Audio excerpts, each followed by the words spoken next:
Agora vamos para a nossa próxima reação, reação de simples troca.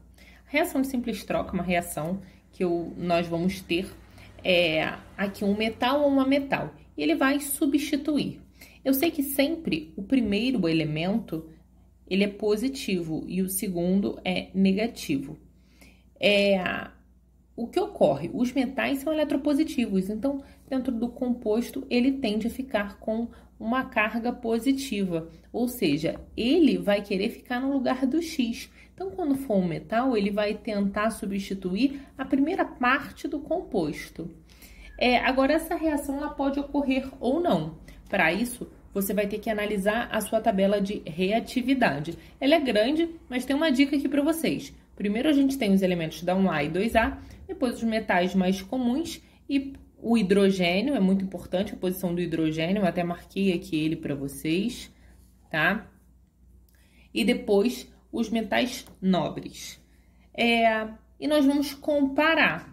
Se a reatividade do A for maior do que a reatividade do X, o A vai pegar o lugar do X e o X vai ficar sozinho, então vai formar o AY mais X, tá? E depois você vai fazer o balanceamento. É importante a gente saber dessa reação que quando libera o hidrogênio, não vai ser um hidrogênio sozinho, não vai ficar H+, tá? Como a gente fazia lá na ionização. Ele vai formar H2, ele vai ser liberado na forma de gás hidrogênio. Então, você tem que balancear essa equação. Vamos para os nossos exemplos. Eu tenho o zinco e o cobre. Vou comparar. O cobre está aqui, certo? E o zinco está aqui.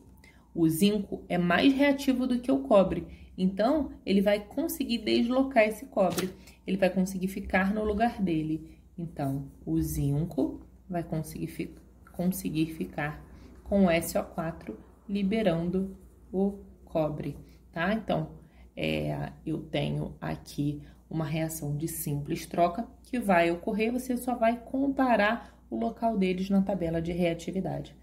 Agora, o sulfato de zinco com cobre ao contrário. Se você analisa o cobre e o cobre consegue deslocar o zinco? Olha só, o zinco tem uma reatividade maior, certo? A reatividade está crescendo aqui para a minha esquerda. Então, o cobre não vai conseguir deslocar o zinco e essa reação, a resposta para ela é que ela não ocorre, tá?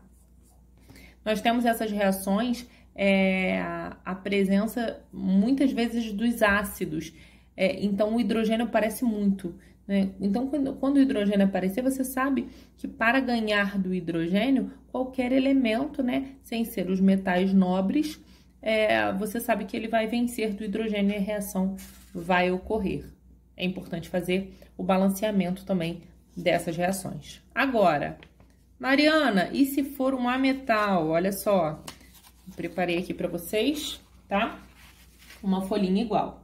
Se for um ametal, vai acontecer o quê? Agora, o ametal, quando ele tá no composto, ele tende a ficar com aquela carga negativa que a gente conversou. Ele é mais eletronegativo, então no composto ele vai ficar com a parte mais negativa. Então, eu sei que o primeiro é positivo, o segundo é negativo. Claro, né, nem sempre eu tenho dois elementos, mas é a primeira parte, tá bem? Desse composto que eu coloquei. Então, agora, se for um ametal, ele quer ficar com, né, trocar com essa parte negativa, que nesse caso é o Y.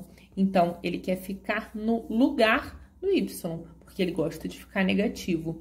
Então, eu vou formar X junto com B. O B agora quer tomar o lugar do negativo.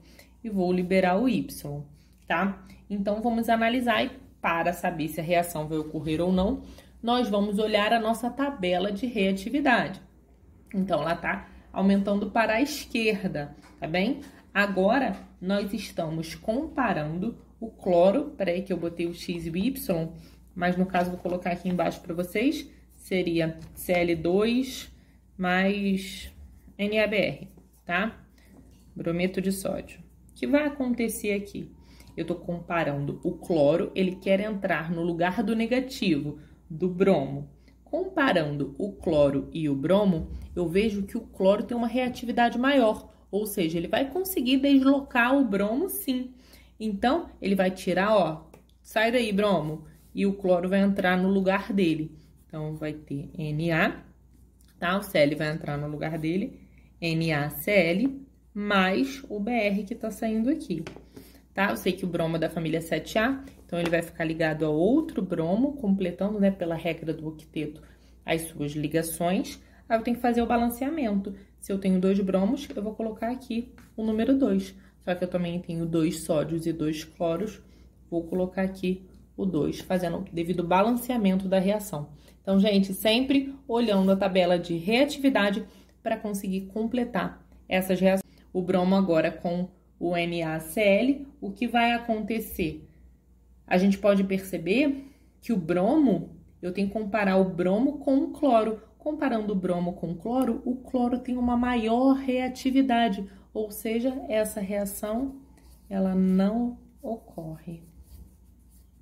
Então, nem sempre a reação vai ocorrer, sempre olhando tabela de reatividade.